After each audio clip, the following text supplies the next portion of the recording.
Selamat pagi bagi kita semua. Pagi, Pak. Baik, kita akan segera memulai pertemuan kita. Kita bersatu dalam doa. Bapa dalam surga, kami bersyukur pagi ini boleh bertemu kembali dalam seminar sejarah gereja. Tuhan berkati kami sejak awal hingga akhir dalam perbincangan kami ini. Terpuji Engkau Bapa, kekal sampai selama-lamanya. Amin. Baik, kali ini kita kembali masuk pada seminar sejarah gereja. Saya akan membahas sebuah topik yang berkaitan dengan gereja lokal ya, khususnya ini gereja GKPI. Saya akan coba dulu memberikan brainstorming tentang GKPI supaya nanti ketika saudara Kartika atau juga Rocky bisa memahami gereja lokal, maka bisa terinspirasi kira-kira apa yang akan ditulis dengan gereja lokal atau gereja kita masing-masing.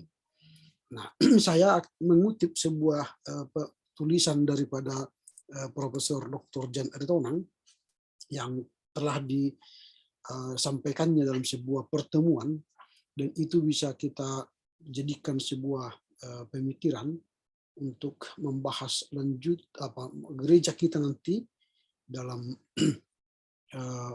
sejarah gereja ini ya. Nah, saya mengangkat sebuah tulisan yang disampaikan oleh Profesor Dr. Jan Aritonang pada 29 Agustus 2020 yang lalu di GKPI Rayon Jabodetabek yang bertemakan GKPI 56 tahun sudahkah menggereja sesuai imamat orang percaya. Nah, itu saya angkat sebuah tema.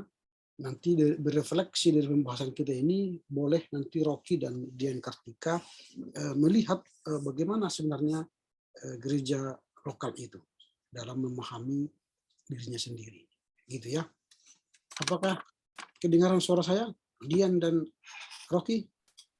Kedengaran, Pak. Kedengaran, Pak. Biar saya perjelas dulu. Oke. Udah makin jelas ya? Sudah, Pak. Sudah, Pak. Saya akan share screen kepada kita untuk bisa kita mengambil hikmah dari pemaparan Profesor Dr. Jan Aritonang ini ya. Ini saya disampaikannya pada saat ini diskusi teologis webinar Sabtu 29 Agustus 2020 yang lalu oleh Bapak Pendeta Emeritus ya Jan Sihar Aritonang. Jadi dengan tema GKPI 56 tahun sudahkah menggereja sesuai imamat orang percaya. Nanti dari sini diharapkan nanti saudara bisa memahami apa yang akan ditulis dalam paper-paper kalian nanti ya, bisa menginspirasi. Nah, Jan Aritonang mengatakan apa dan bagaimana gambaran GKPI sesudah berusia 56 tahun. Nah, tentu banyak jawaban katanya ya. Ada yang sangat positif, penuh kebanggaan, maju, hebat, sabas, dan sebagainya.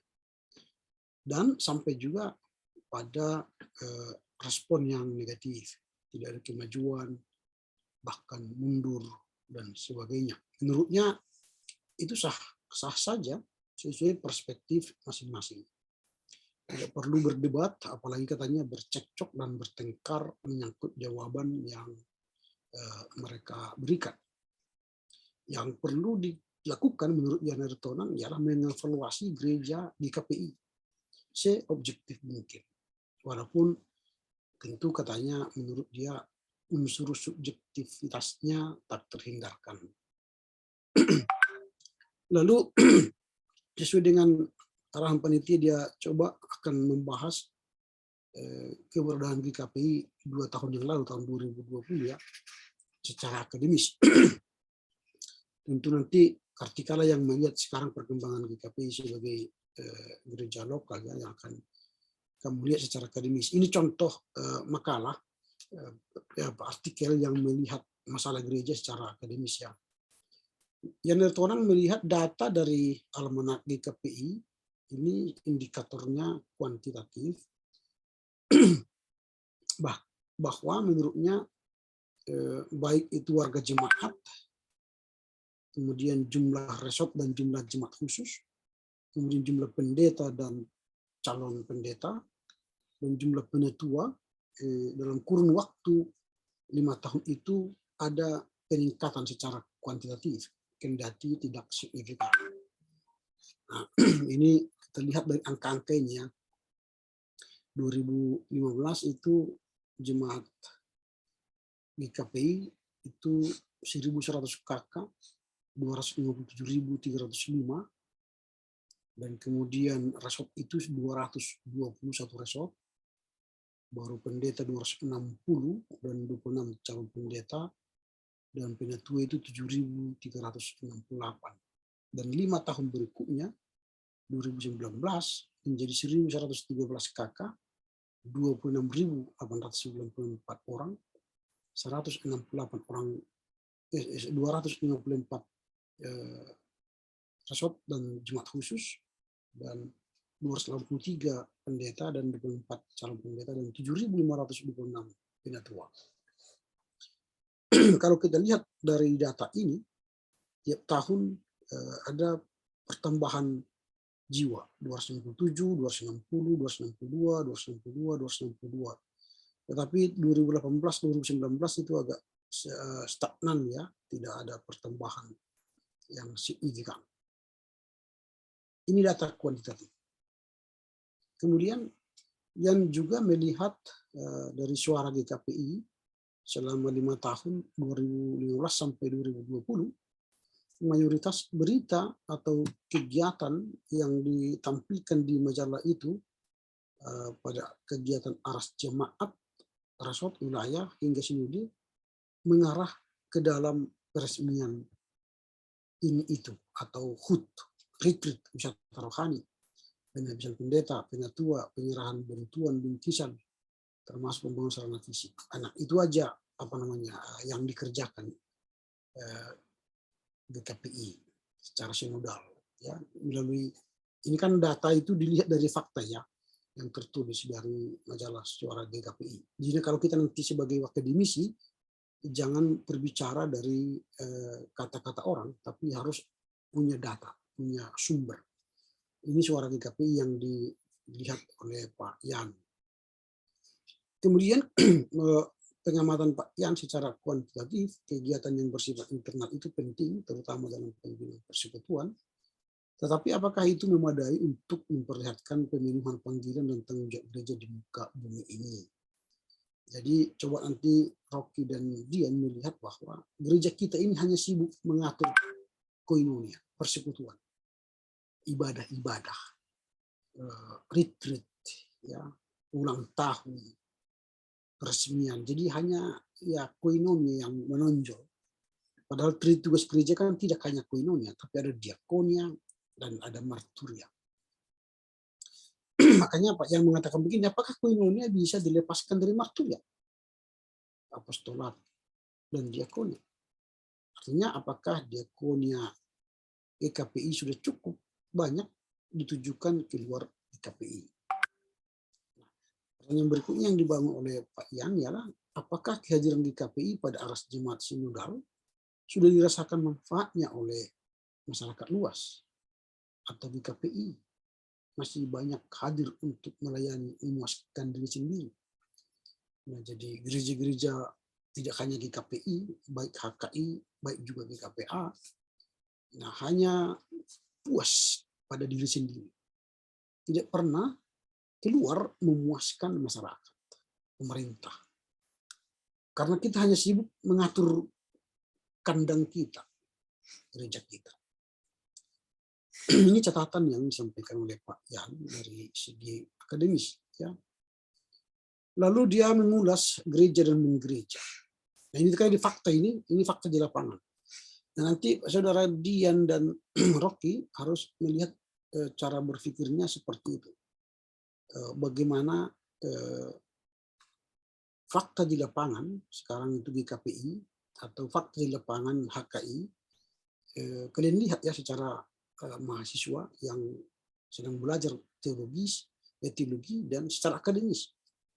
Nah, supaya nanti kalian bisa melihat judul yang kalian sedang tawarkan ini ya kepada saya, supaya nanti dalam pemikiran kalian itu sudah ada kerangka bangunan. Misalnya kiprah misi Numensen di Tanah Batak ini dari rencana makalah Rocky, suatu tinjauan historis praktis tentang kiprah misi Numensen di Tanah Batak diperhadapkan dengan misi di HKI serta relevansi bagi misi di gereja HKI. Nah, ini nanti supaya kamu lihat fakta kala itu, baru kemudian kamu boleh melihat apa saja yang hendak kau tawarkan. Sama seperti Dian juga yang akan membahas kepemimpinan pelayanan pendeta antar Marsitu Lembentubing, suatu tinjauan historis praktis terhadap kepemimpinan pelayanan pendeta antar Marsitu Lembentubing serta implikasinya terhadap perkembangan jemaat dan pelayanan di GKPI. Nah itu ya. Jadi harus punya data empiris yang menjadi kajian untuk bisa diperdebatkan atau didialogkan. Nah itu, saya lanjutkan. Nah ini menggereja. Nah ini sebagai pembahasan Pak Yan. Sejak gereja hadir di dunia ini di Yerusalem sekitar tahun 28 zaman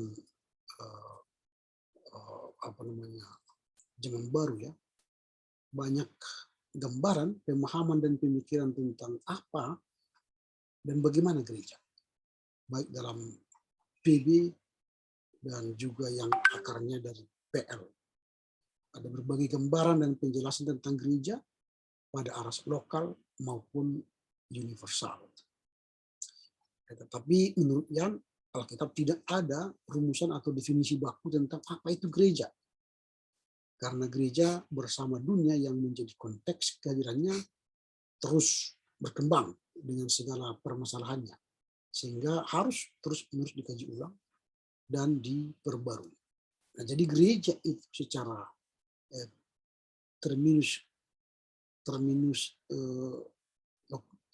secara terminologi dalam Alkitab, rumusannya yang baku tidak ada. Karena gereja itu terus mengalami dinamika yang terus membaru. Nah, makanya menurutnya studi sistematis tentang seluk-beluk gereja juga berkembang dari waktu ke waktu dan menjadi salah satu subdisiplin teologi yang disebut dengan eklesiologi. Nah itu. Dan memang eklesiologi sekarang ini adalah ilmu teologi yang sangat berkembang dan ini diminati karena bagaimana cara menggereja itu yang paling penting kita bahas. Nah, mayor saya dalam disertasi saya memang eklesiologi. Saya membahas gimana eklesiologi gereja dan bagaimana menggereja itu bagian dari disertasi saya. Dan memang menggereja menjadi sebuah pembahasan yang sangat relevan untuk sekarang. Apakah kalian tertarik untuk membahas menggereja secara eklesiologi, itu terserah. Nah, yang melanjutkan pembahasannya tentang gereja dan menggereja ketika GKPI berdiri 56 tahun yang lalu, itu tahun 2020 maksudnya, GKPI tidak segera merumuskan pemahaman eklesiologinya. Ingat ya, ketika gereja itu tumbuh, berkembang, pertama-tama bukan eklesiologi yang dibangun. Baik HKBP, nanti GKPI, HKI, GKPA, GKPS, GKPPD, GBKP, atau gereja-gereja lain di dunia ini, pemahaman eklesiologi itu belakangan, bukanlah yang pertama. Nah, menurut Pak Yan, barulah pada tahun 1993, ya, sejak berdirinya GKPI, baru merumuskan dan menerbitkan pokok-pokok pemahaman iman, P3I GKPI, untuk memenuhi amanat tata gereja GKPI 1906 tentang pentingnya memiliki konfesi. Nah, artinya ada rentang waktu yang lama sejak 1966 sampai 1993 itu ada sekitar 27 tahun lamanya baru ada pembahasan iman, artinya eklesiologinya. Nah, dalam P3I tadi dicatat oleh Pak Yan dari bab 7, bab 6 dan bab 7 dirumuskan pemahaman eklesiologi GKPI. Rumusan itu banyak menyalin atau mengacu pemahaman iman bersama iman Kristen PBIK. Salah satu dari dokumen keesaan yang dirumuskan PGI bersama gereja-gereja anggotanya. Artinya eklesiologi GKPI itu diolah dan dikembangkan dari dokumen keesaan gereja. Nah, menurut Ian, rumusan P3I GKPI itu sangat normatif. Di dalamnya hampir tidak terbaca pemahaman GKPI atas konteks keberadaannya pada aras nasional Indonesia hingga global. Yang banyak dikemukakan adalah acuan terhadap nas atau ayat-ayat Alkitab. Nah ini kan berarti sebuah kritikan yang membangun dari Pak Yan pada konsep eklesiologi GKPI. Nah ini seorang akademisi, harus begini cara kerja kita nanti membuat makalah. Jadi ada masukan kita secara akademis pada aras gereja lokal. Entah nanti kalian GKPI si Dian atau HKI buat Rocky. Nah, dilanjutkan oleh Pak Yan juga, begitu juga dalam buku katekisasi Sidi di GKPI yang diterbitkan 2013 dan pada pelajaran 23, gereja dan tugas panggilan gereja dikemukakan banyak hal tentang seluk-beluk gereja. Tetapi hampir tidak berkata apa-apa tentang konteks kehadiran dan pelaksanaan tugas panggilannya, terutama di Indonesia. Jadi artinya kita hanya mencatat tugas gereja itu dalam dokumen-dokumen kita, tapi bagaimana kita mengerjakan tugas itu baik di aras lokal, regional, dan global itu tidak ada. Itu menurut Pak Yan. Nah begitu juga di dalam rumusan visi misi GKPI 2015-2030 dan roadmap GKPI periode 2015-2020 nyaris tidak disinggung pelaksanaan tugas panggilan GKPI di tengah konteksnya yang konkret, khususnya di Indonesia. Nah inilah pekerjaan kita sebagai akademisi, memberikan pemikiran-pemikiran akademis terhadap dokumen-dokumen gereja yang kita miliki. Jadi sejarawan itu, saya sampaikan ya, sejarawan itu adalah orang yang melihat fakta, ya, melihat fakta, membentangkan fakta, supaya para pembaca itu mengerti, melihat fakta itu dengan baik, sehingga mereka menilai fakta itu dari sudut pandang mereka. Nah itu ya, Rocky. Jadi Dian pun begitu. Nanti kalau misalnya kalian menulis tentang peran Numensen dan juga peran pendeta Andar Lumbantobi, jadi bentangkanlah fakta tentang Numensen, bentangkanlah fakta tentang pendeta Andar Lumbantobi, lalu kalian akan mencoba memberi masukan terhadap fakta-fakta yang kalian temukan itu. Ya. Jadi jangan nanti hanya sebatas paper yang berisikan kata-kata yang tidak memberi masukan terhadap fakta-fakta yang kalian temukan. Nah begitu. Jadi saya lanjutkan lagi.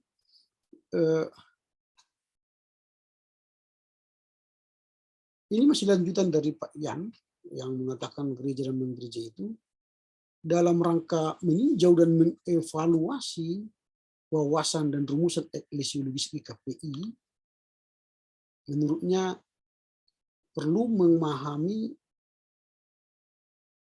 pemikiran-pemikiran eklesiologi atau eklesiolog dari berbagai ahli. eklesiolog yang ditawarkan oleh Pak Yan ada beberapa orang. Yang pertama itu dari John de Gigioulas, John de Gigioulas mewakili gereja ortodoks.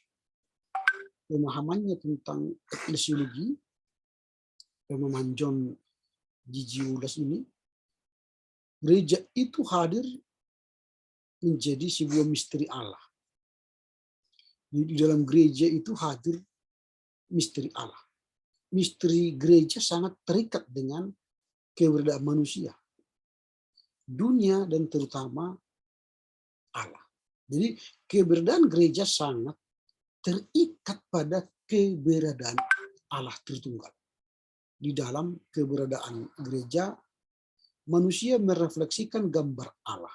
Jadi gambar Allah direfleksikan dalam kehidupan gereja. Nah, untuk mencapai model keberadaan Allah, manusia harus hidup sebagaimana Allah menyatakan gambarnya, baik dalam bentuk struktur maupun pelayanan, termasuk oleh dan di dalam gereja yang hadir dan berkiprah di dunia ini. Nah, jadi gereja adalah sebuah misteri Allah yang terikat dengan keberadaan manusia. Jadi misteri keberadaan Allah itu harus tampak dalam kehidupan manusia dengan cara warga jemaat itu, gereja itu merefleksikan gambar Allah dan dalam bentuk struktur maupun pelayanan gereja. Makanya gambar Allah yang Trinitas yang digagas oleh Gigioulas dapat menjadi bahan pertimbangan bagi gereja manapun, ini termasuk di KPI, yang seharusnya suatu persekutuan yang di dalamnya semua orang setara, baik yang berada pada posisi pemegang kursi pelayanan maupun warga awam. Jadi disinilah yang sebenarnya perlu kita perdalam, imamat yang rajani itu, jadi pimpinan itu atau katakanlah para stakeholder, ya, bishop, purus, ya, preses, korwil, pendeta rasot, itu bukanlah hierarki, tapi itulah fungsi, sehingga tidak ada jurang di antara para pejabat gereja dengan warga jemaat, ini setara.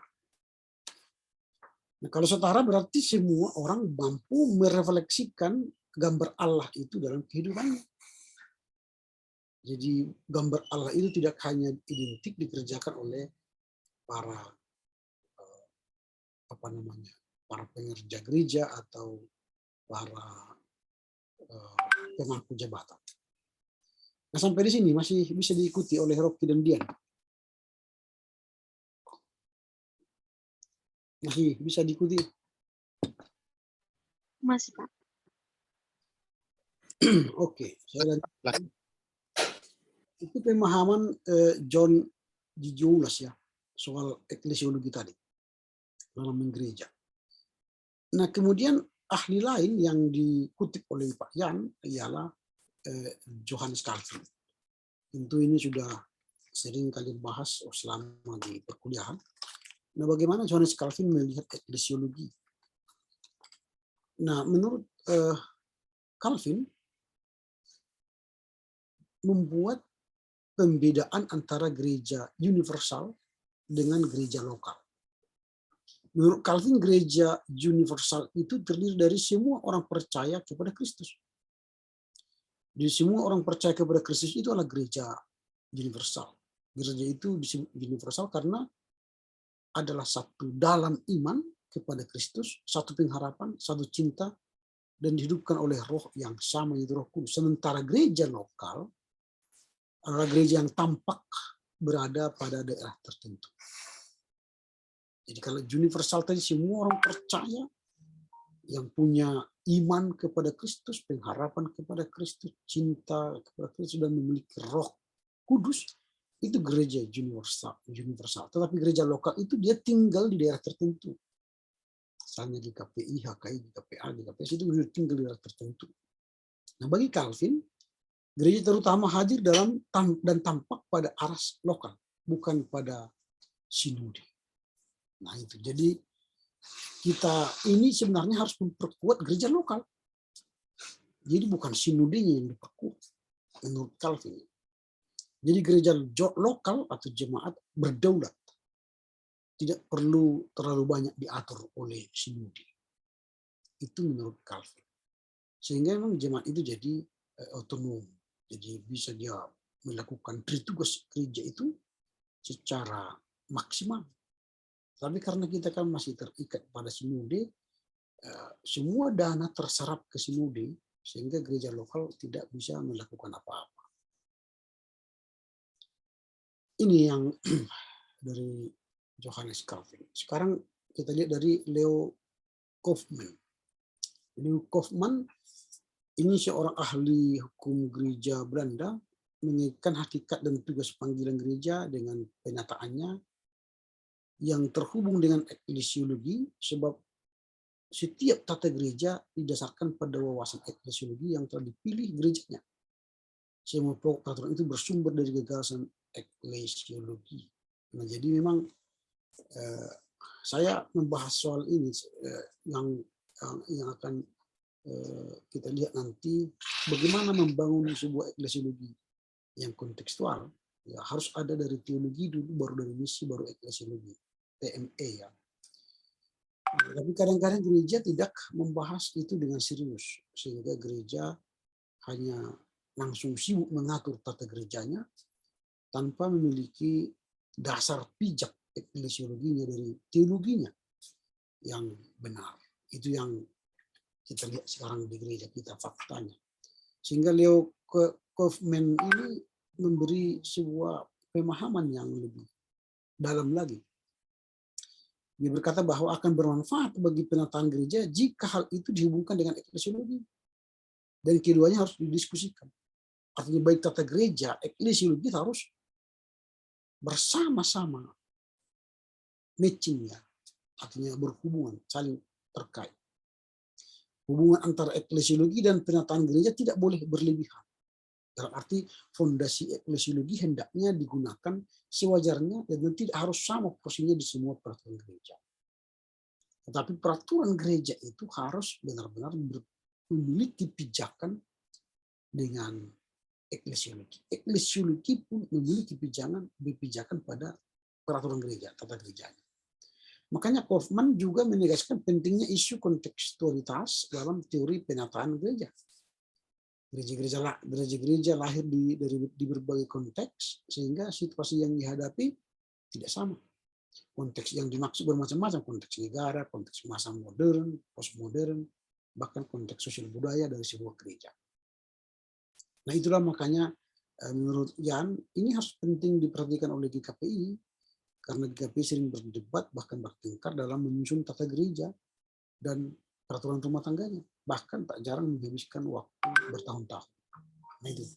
Jadi nanti bolehlah si Rocky melihat bagaimana HKI tata gerejanya disusun dan bagaimana visi misinya disusun atau renstranya. Apakah ini renstra atau visi misi berkaitan dengan tata gereja atau bertolak belakang. Nah, sekarang banyak gereja-gereja menyusun visi misi tapi tidak menyambungkan visi misi itu dengan tata gereja. Nah, kami GKPA ini sekarang akan menyusun tata gereja baru supaya bisa connect dengan visi misi dan renstra GKPA. Supaya apa? Eklesiologinya matching. Jadi kalau visi misi renstra tidak sama rohnya dengan peraturan gereja, tata gereja, maka cita-cita dari sebuah eklesiologi itu tidak akan tercapai. Nah, sampai di sini masih bisa lengkap? Atau ada pertanyaan sampai di sini dulu? Masih Pak. Masih bisa ya? Oke. Kemudian kalau kita lanjutkan lagi, bagaimana pemahaman eklesiologi dari pemikiran-pemikiran Barat. Sekarang kita melihat pemikiran lokal. Nah, seperti J.B. Bono Iratmo ini teolog GKR yang menggumuli panggilan gereja di Indonesia. Dia membuat basis keluarga dalam penghayatan imannya. Ya. Keluarga bahkan disebut eklesiola menurut Bana Iratmanya. Eklesiola artinya gereja kecil. Namun pergumulan dan tantangan yang dihadapi gereja jauh lebih besar dari apa yang dijawab oleh keluarga. Karena itulah diperlukan jaringan-jaringan yang lebih luas dan lebih kuat. Nah, menurut Bono Iratmo, Yesus sendiri membongkar persekutuan dan persaudaraan yang hanya berdasar pada hubungan darah. Dan kita harus memilah dan menentukan persekutuan apakah yang lebih mendasar dan menentukan dalam mewujudkan hidup gereja dalam konteks. Apakah konteks darah, hubungan eklesiologi kita, atau memang konteks Kristus sebagai tubuh, ya tubuh Kristus. Di dalam menggereja itu bukan karena hubungan darah terjadi gereja, tapi karena hubungan Kristus, tubuh Kristus yang terbangun. Nah itu menurut Jan perlu diperhatikan di KPI yang sering menunjukkan hubungan darah katanya. Jadi kalau hubungan darah itu nanti tidak majulah gereja, bahkan bisa jadi berdebat terus ya. Selain Bono Iratmo, Aloysius Pieris juga teolog kontekstual Asia memberikan definisi eklesiologi itu dari kondisi situasi kemiskinan di Asia yang sangat parah. Nah, menurut Pieris atau Aloysius, kemiskinan merupakan salah satu agenda besar yang mendesak digumuli oleh gereja.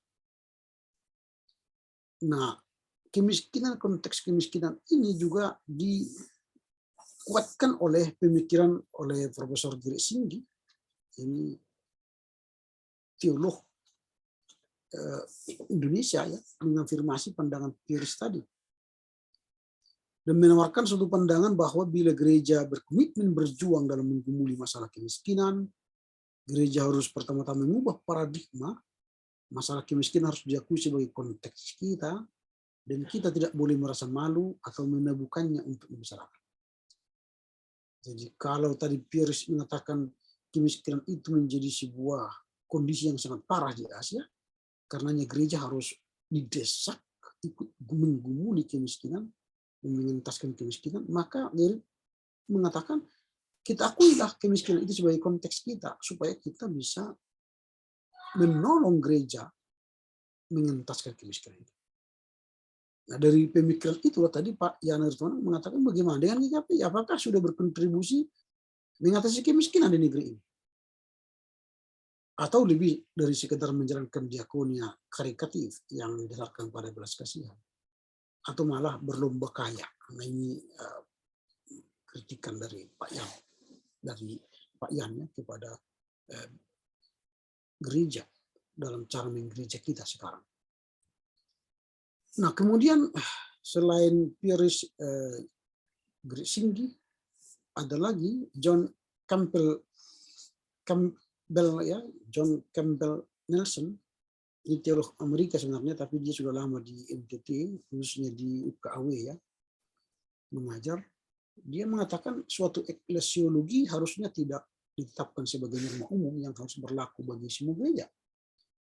Realitas gereja sangat kaya dengan kemajemukan dan setiap gereja juga harus kita akui ada keunikan. Jika eklesiologi suatu gereja tidak berkait dengan realitas konkret di masa dan tempat tertentu, eklesiologinya menjadi bagaikan layang-layang putus. Jadi kalau tidak ada eklesiologi yang terkait dengan realitas konkret menurut Campbell Nelson, maka gereja itu seperti layang-layang yang putus.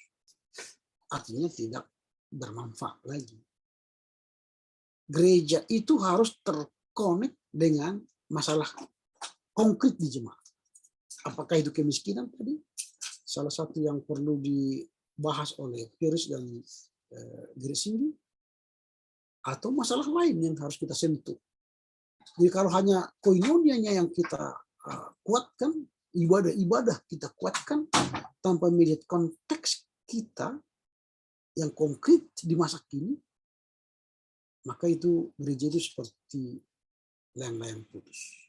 Makanya yang mengatakan pandangan ini perlu diperhatikan GKPI karena GKPI juga hadir di tengah konteks majemuk dan beraneka ragam, antara lain dalam hal agama, kondisi sosial ekonomi, budaya, pendidikan.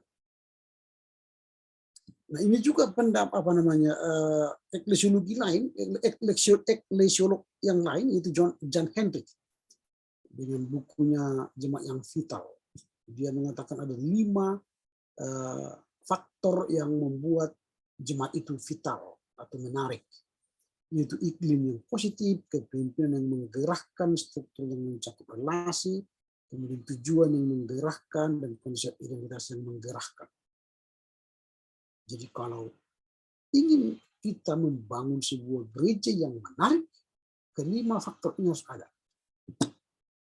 Dan menurut Jan, GKPI juga perlu memperhatikan, mempelajari, menerapkan gagasan John Henry ini agar jemaat-jemaatnya menarik dan menggerakkan. Nah, setelah Jan membahas itu, maka dia masuk pada poin imamat am orang percaya. Nah tadi sudah saya jelaskan bagaimana menggereja itu menurut beberapa ahli, pemikiran para ahli dan eklesiolog. Baru sekarang yang melihat bagaimana imamat am orang percaya itu di GKPI. Nah nanti ini cara berpikir ya yang akan kalian bangun dalam makalah kalian nanti. Jadi ada fakta-fakta yang akan kalian urai, lalu perhadapkan dengan kehidupan menggereja sekarang. Relevansinya, kalian bicara relevansi ya, kalau dimension dan relevansinya bagi misi HKI, lalu pendeta Under Tobin kepemimpinannya dan relevansinya atau implikasinya bagi GKPI, dan ini harus ada diskursus atau pemikiran-pemikiran ahli yang kalian kutip untuk menjadi dasar pembahasan kalian nanti. Kan ada nanti latar belakang, kemudian tujuan manfaat, baru ada pemikiran-pemikiran ahli, baru masuk pembahasan. Nah sampai di sini bisa dimengerti oleh Rocky dan Dian. Supaya kita lanjutkan. Bisa, Pak. Nah, jadi kalau kalian sudah memahami seperti itu, maka seperti yang Ertonan ini, dia membahas imamat am orang percaya. Nah, Jan mengambil sebuah semboyan GKPI ini sejak berdirinya, yaitu imamat am orang percaya. Itu semboyan GKPI sejak berdiri. Itulah sebabnya di dalam setiap rumusan tata gereja dan peraturan rumah tangga GKPI sejak 1966 hingga 2013, semboyan ini tak pernah terlupa. Bahkan di dalam P3I GKPI, imamat am orang percaya menjadi bab tersendiri dengan mengatakan seluruh warga gereja yang terpanggil menjadi pelayan sesuai dengan talenta dan karunia yang diberi masing-masing dari Tuhan dan sesuai dengan asas imamat imamat am orang percaya. Di antara warga gereja ada yang dipanggil menjadi pelayan, pejabat khusus, pengadaan, pengangkatan dan pengukuhan pejabat khusus adalah untuk melayani dan menuntun jemaat dalam persekutuan pembinaan pelayanan di tengah-tengah dunia ini. Nah, dalam kenyataannya menurut Pak Yang sejak 1980-an terasa bahwa semboyan atau prinsip menggereja itu kian redup. Semakin banyak urusan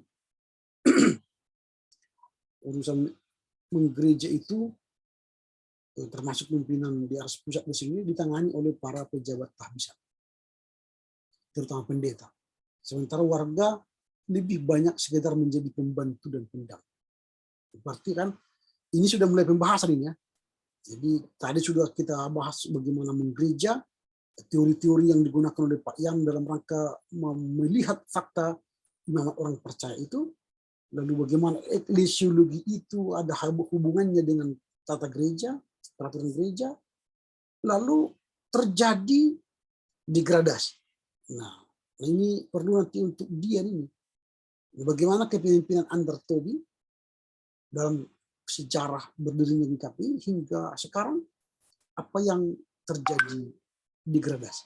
Nah, ini Jan Artonan melihat sejak 1980-an pemahaman tentang imam am orang percaya itu sudah mulai redup. Dipakainya istilah redup ya. Ini redup. Artinya apa? Dalam perbincangan-perbincangan di GKPI itu bukan lagi jemaat yang banyak dan ikut ambil bagian dalam pelayanan, tetapi sekarang itu sudah berfokus pada pendeta dan orang-orang tahbisan, termasuk Sintua. Itulah antara lain sebabnya menurut Jan Artonan sejak 1980-an atau akhir 1980-an, imamat am orang percaya ini kembali dibahas dengan intensif agar tidak hanya menjadi slogan kosong. Hasilnya sampai sekarang belum cukup nyata.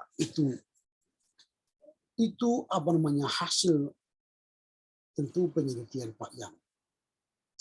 Diambilnya contoh begini. Periode 2015-2020 di antara 8 fungsionaris purna waktu di kantor pusat Sinode GKPI, 8 orang adalah pendeta.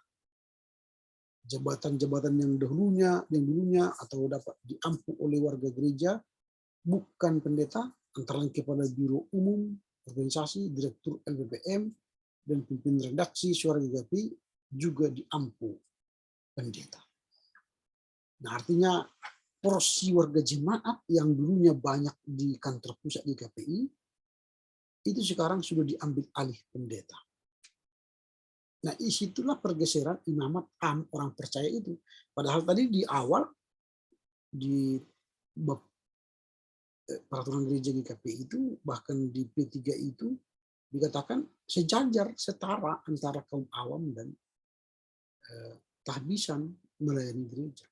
Tapi sekarang sudah digeser ya, kepala biro umum sudah pendeta, direktur LPPM sudah pendeta, pimpinan redaksi Suara GKPI juga sudah pendeta. Jadi jemaat tidak ada lagi. Nah, menurut Pak Jan Artonan, dia menyegarkan kembali apa itu imamat am orang percaya dalam Alkitab. Di PL ya, yang menjadi imamat am adalah suku Lewi. Ada beberapa kategori dalam imamat di PL. Di PB saya meneruskan praktik imamat menurut PL, imam besar adalah Yesus Kristus. Nah, hakikat dan fungsi utama imamat diperlihatkan Tuhan Yesus Kristus adalah menjadi pelayan. Jadi kita semua menjadi pelayan. Itu. Fungsi pelayanan ini kemudian dipercayakan kepada umat yang beriman. Ya, umat yang beriman kepada Kristus sebagai Tuhan, dan imam itu antara lain dinyatakan dalam 1 Petrus 2:5 dan 9, dan disitulah muncul ungkapan imamat am orang percaya. Nah, di PB belum ada pemisahan ketat antara pejabat tahbisan, klerus, imamat profesional, dan warga jemaat. Jadi belum ada pembedaan yang ketat antara pejabat tahbisan, klerus ya, imam profesional dengan warga jemaat. Artinya membaur baik klerus dan warga jemaat. Masing-masing menjalankan tugas panggilan dan pelayanan menurut talenta dan karunia yang diterimanya dari Tuhan. Dan belum ada jabatan gereja yang permanen, seumur hidup, ataupun berkala, prodik. Kan seumur hidup, kan Sintua kan seumur hidup. Kita memang gereja-gereja kita ini dikatakan sebagai gereja Calvinis tidak, sebagai gereja Lutheran tidak. Kalau gereja Calvinis itu tidak ada tahbisan seumur hidup. Makanya mereka periodik. Kita mengatakan gereja Lutheran, tapi kita memakai sistem majelis. Kalau Lutheran sebenarnya tidak ada sistem majelisan. Yang ada ialah klerus, episkopos ya, yang memimpin. Tapi kita punya majelis. Itu. Jadi memang berbeda apa yang kita lakukan dengan apa yang dipahami oleh gereja-gereja, baik dalam aliran Calvin dan Lutheran.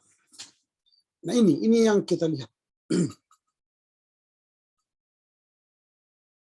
Nah, kemudian Jan Ertonang melihat sejak abad kedua zaman baru, sesuai dengan kebutuhan tantangan yang dari gereja, kehidupan gereja semakin ditata. Ditetapkan sejumlah fungsi dan jabatan yang permanen, dan kian nyatalah pemisahan antara klerus dan awam. Dan ini berlangsung berabad-abad hingga abad ke-16, pada awal abad ke-16. Martin Luther tampil sebagai salah seorang tokoh reformasi gereja, mengingatkan kembali para pemimpin, termasuk Paus, bahwa warga gereja adalah imam. Jadi tidak hanya klerus itu yang imam, warga jemaat itu juga imam. Makanya di beberapa tulisan Luther memakai istilah imamat am, orang percaya, priesthood of all believers. Lalu sejak abad ke-17, gereja-gereja Protestan banyak yang kembali pada pembedaan dan pemisahan klerus awam ini. Luther pada abad ke-15-16 sudah menyamakan lagi sama rata sama kehidupan kita, awam dan klerus. Tetapi abad ke-17 terjadi lagi pemisahan. Nah, HKBP sebagai pewaris teologi eklesiologi Protestan Jerman ikut mempraktikkan pemisahan itu. Itulah yang antara lain digugat oleh para pelopor, pemimpin dan fungsionaris GKPI. Sehingga adalah gereja baru. Ya. Nah, ini pemahaman Veli Matti Karkainen, juga teolog Lutheran karismatik Finlandia. Dia mengatakan anggota gereja adalah orang-orang yang mengakui imannya kepada Kristus dan menunjukkan dalam hidup mempraktikkan sakramen serta mengakui Allah yang sama dan Kristus yang sama. Nah, ini masih kaitan dengan itu. Ya, saya lanjutkan lagi. Karkainen mengatakan bahwa yang ikut menerima baptisan dan terpanggil menjadi fungsi imamat adalah seluruh warga gereja. Jadi ya seluruh warga gereja, ditegaskan oleh Karkainen. Baptisan air dalam nama Allah tertunggal menjadi jalan bagi semua orang Kristen untuk disatukan dalam gereja pada setiap waktu dan tempat. Baptisan adalah permulaan dan perayaan kehidupan baru di dalam Kristus dan wujud partisipasi seseorang di dalam baptisannya, hidupnya, kematiannya, dan kebangkitannya. Jadi air adalah tanda kelahiran kembali dan pembaruan oleh Roh Kudus yang menyatukan setiap orang percaya menjadi satu tubuh Kristus dan memampukannya untuk berbagi dalam kerajaan Allah dan kehidupan yang akan datang. Sehingga baptisan juga merupakan pengakuan dosa, perubahan hati, penyesalan, pembersihan dosa. Nah, itu yang ditekankan oleh Hendrik Kramer juga, seluruh awam dan pendorong kemandirian gereja di Indonesia, yaitu teologia kaum awam dan Ander Ismail dalam awam dan pendeta Mitra Bina Gereja. Nah, jadi kemudian Jan Ertonang menutup bahasanya kala itu tahun 2020 yang lalu, apa makna dan manfaat kehadiran gereja bagi dunia, terutama bagi bangsa dan masyarakat di mana ia hadir. Kalau tidak ada, sebaiknya ditutup saja. Oh, ini keras ini pemahaman Jan Ertonang. Jadi kalau tidak ada kiprah gereja bagi dunia, tutup aja gereja itu. Nah, jadi nanti cara berpikirnya begitu ya. Dalam menyusun makalah kalian nanti, penutup itu kan kesimpulan. Penutup yang disampaikan oleh Pak Yan tadi itu kesimpulan. Jadi kesimpulan itu bukanlah summary dari apa yang kalian bahas. Tapi kesimpulan itu adalah pernyataan kunci yang hendak kalian sampaikan. Jadi kalau nanti misalnya Rocky itu membuat soal kepemimpinan no mention, lalu Kartika soal kepemimpinan pendeta Ander Tobing, pada akhir makalah kalian itu apa kata kunci yang hendak kalian sampaikan? Sampai di sini bisa dipahami oleh Kartika dan Rocky? Bisa Pak, bisa Pak. Nah, jadi jangan nanti kesimpulan itu mengambang. Tapi kesimpulan itu adalah sebuah kata yang hendak kalian sampaikan melalui makalah kalian supaya ada pemikiran yang tajam terhadap makalah itu. Jadi Jan Ertono mengatakan kalau tidak ada manfaat gereja di mana dia hadir, tidak ada gunanya ya, tidak ada maknanya di mana dia hadir, maka sebaiknya gereja itu ditutup saja. Dalih lebih dulu kita benahi ke dalam, barulah kita bersaksi ke luar, adalah dalih yang usang dan basi. Jadi sering kita kan melihat gereja ini, mengapa tidak melakukan aksi keluar kepada masyarakat, kepada kebutuhan masyarakat yang konkret. Lalu kita kan berdalih ke dalam gereja dulu lah. Nanti setelah ke dalam gereja sudah selesai baru ke dunia, ke masyarakat. Entah kapan ke dalam gereja itu penuh, nggak pernah penuh. Tapi kalau tidak ada manfaat gereja ke dalam dunia, ya tutup aja. Jadi dalih yang seperti itu menurut Jan itu sudah basi, usang. Karena masalah internal takkan habis-habisnya, gitu ya. Masalah internal takkan habis-habisnya. Kiprah pelayanan keluar banyak menolong gereja mengatasi masalah internal. Jadi kalau kita tolong orang luar, maka sebenarnya kita telah menolong diri kita. Jadi kalau kita tolong diri kita duluan, baru setelah itu kita menolong orang lain, sebenarnya kita belum berbuat dan berdampak apa-apa. Tapi ketika kita tolong orang lain, pasti kita sedang menolong diri kita. Kemudian catatan penting yang disampaikan oleh Pak Yan, Tiara, di Indonesia itu pada tahun 2020 ya, yang penduduknya 271 juta, ada 400 organisasi gereja dengan jumlah warga umat Kristen 25 juta lebih kurang, atau 9% untuk seluruh Indonesia. Di antara sekian banyak itu tidak banyak yang secara serius berupaya memberi kontribusi bagi peningkatan kualitas kehidupan bangsa ini. Kebanyakan hanya hadir untuk memuaskan kebutuhan jiwa warganya. Artinya dengan koinonia tadi, beribadah. Ada gereja sampai 5-6 kali ibadah satu hari. Jam 6, jam 8, jam 10, jam 12, jam 2, jam 4, jam 6 sore. Wah, 7 kali satu hari gereja itu ramai. Tapi hanya memuaskan nafsu jemaat saja. Tidak membuat jemaat bernafsu menolong masyarakat. Jadi yang penting banyak jemaat, banyak persembahan, banyak digunakan oleh gereja untuk dirinya. Itu saja yang terjadi. Kemudian dalam catatan penutup ini, beberapa gereja berupaya secara konkret antara lain menurut Pak Yan, GKR, GKI, GMAHK, dan GMI yang banyak berkiprah di bidang pendidikan, PAUD, TK hingga perguruan tinggi, kesehatan, dan rumah sakit. Coba bayangkan gereja Advent. Jemaatnya itu di Indonesia hanya 5.000. Tapi di mana-mana ada rumah sakit Advent. Ada sekolah Advent. Hanya 5.000. GKPI tadi berapa? 250.000. Tapi nggak ada rumah sakit GKPI kan. HKI hampir berapa ratus ribu HKI sekarang. Tapi nggak ada rumah sakit HKI. Nah, tetapi gereja Advent yang hanya sedikit, di mana-mana ada rumah sakit Advent, sekolah Advent. Katolik GKR, di mana-mana ada sekolah Katolik. Rumah sakit Katolik, rumah sakit Elizabeth, Maria, banyaklah rumah sakit, sekolah-sekolah yang didirikan oleh gereja-gereja Katolik. Artinya mereka bermanfaat, bermakna bagi masyarakat. Contoh lain selain GKR adalah Gereja Kristen Protestan Bali yang hanya 11.000 jiwa. Itu artinya menurut catatan Jan Ertonang itu 1/25 GKPI.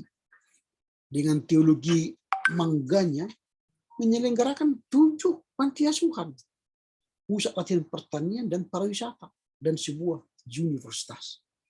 Universitas Bali itu ada. Universitas Gereja Bali itu ada. Padahal mereka hanya 11.000. Artinya mereka bermanfaat bagi masyarakat. Gereja itu punya makna. Ada lagi gereja Kristen Karang Kudus GKK yang hanya 5.000 jiwa. Ini 5.000 jiwa. Coba lihat di Siantar, sekolahnya bagus. Di Medan ada banyak gereja sekolah Karang Kudus. Nah, tapi kita, di mana sekolah kita? Makanya refleksi Pak Ian ini, apakah GKP tidak terpanggil untuk juga berkontribusi lebih besar? Jangan hanya berpuas diri dengan apa yang ada, yang dikerjakan, sambil memelihara moto Sahabas ber-GKPI. Nah, inilah catatan-catatan yang boleh disampaikan oleh Pak Ian, dan dia juga mengutip dari pemikiran Afridules bahwa gereja itu harus punya model-model dalam menggerejanya. Ada menggereja sebagai institusi, gereja sebagai persekutuan mistis, gereja sebagai sakramen, gereja sebagai pewarta, gereja sebagai hamba, gereja sebagai persekutuan murid. Nah, maka bercermin dari analisis nulis ini, GKPI kelihatannya lebih cenderung pada gereja sebagai institusi, ya, menekankan peraturan dan jabatan, bahkan sering disebut sebagai beribut ya atau bersengketa dalam rangka merebut jabatan itu. Dan perlu lebih banyak belajar agar lebih mengarah pada model gereja sebagai hamba dan gereja sebagai persekutuan murid. Nah, inilah yang disampaikan oleh Pak Yan dalam rangka melihat GKPI tahun 2020 yang lalu. Nah, ini contoh bagaimana Dian dan Rocky dalam seminar sejarah gereja ini nanti memiliki pemikiran-pemikiran seperti itu. Jadi makalah itu tidaklah hanya sebuah kertas yang tanpa makna. Tapi paper kalian itu haruslah punya analisa-analisa sejarah dengan data-data yang kalian miliki. Jadi seminar sejarah ini hendak membentangkan fakta untuk kalian analisa secara historis. Jadi, seperti yang tertuang tadi, melihat imamat orang percaya di GKPI itu bagaimana. Lalu dibentangkan teori-teori yang bisa digunakan dalam rangka melihat fakta itu. Itu teori eklesiologi tadi. Lalu bagaimana cara menggereja, baik dalam perjanjian lama, perjanjian baru, dan pemikiran-pemikiran eklesiolog, baik lokal dan internasional. Lalu dilihatlah bagaimana pergeseran imamat orang percaya itu dalam peraturan GKPI yang pada awalnya selalu ada, tapi sejak akhir 1980-an itu hilang. Lalu sekarang sedang dibahas. Dan akhirnya pembahasan itu belum mempunyai tampak yang jelas. Lalu akhirnya Pak Yan mengatakan kalau memang tidak ada eklesiologi GKPI yang berdampak, maka dikatakan ya tutup aja. Kalau tidak ada gereja lokal yang tidak berdampak, tutup aja gereja lokal itu. Gereja lokal itu kan tidak hanya sinodal maksudnya. Gereja lokal itu misalnya GKPI X, GKPI Y, atau HKI X, atau GKPI Q, itu ya, itu tidak berdampak. Kalau tidak berdampak ya tidak ada gunanya. Sampai di sini bagaimana? Ada pertanyaan atau paham sampai di sini? Paham Pak, paham Pak. Bagaimana dia? Paham, Pak. Oke, nanti papernya, makalahnya supaya lebih dipahami. Kira seperti itu nanti kita membahas makalah ataupun seminarnya ya. Jadi ada fakta-fakta sejarah yang kalian tampilkan, lalu fakta-fakta sejarah itu kalian olah, analisis, lalu akhirnya kalian memberi kesimpulan terhadap fakta yang kalian temukan. Apa yang menjadi tawaran akademis kalian dalam rangka melihat gereja. Ya, melihat gereja. Oke, baik. Demikianlah perkuliahan kita hari ini. Kalau tidak ada pertanyaan, kita tutup. Ada pertanyaan sebelum kita tutup? Minggu depan kita Pak masih ceramah Pak, atau memberikan masukan atau laporan baca gitu Pak? Laporan baca. Saya akan selesaikan nanti silabus atau RPS kita, lalu kalian akan membuat laporan baca ya. Ada lagi? Pas Pak. Oke, baik. Sedikit Pak. Ya, silakan. Pak, itu laporan bacanya itu dari Bapak bukunya atau kami yang ambil buku? Nanti kita akan sampaikan bukunya, judulnya, ya kalian cara di perpustakaan. Oke, Pak. Baik. Oke, dengan demikian berakhirlah perkuliahan kita hari ini. Kita berdoa. Terima kasih Bapak, kami bersyukur karena boleh mengakhiri perkuliahan ini. Kiranya apa yang kami bahas hari ini boleh menginspirasi Rocky dan Kartika dalam rangka menyusun draft seminar sejarah gerejanya yang memiliki daya manfaat secara akademis bagi gereja lokal. Terima kasih Bapak, berkatilah mereka, orang tuanya, dan seluruh sivitas akademika ST Abdul Midan, sehingga proses perkuliahan boleh berjalan dengan baik. Terpujilah Engkau Bapa, demi Kristus kami berdoa. Amin. Baik, selamat siang ya. Siang, Pak. Siang, Pak.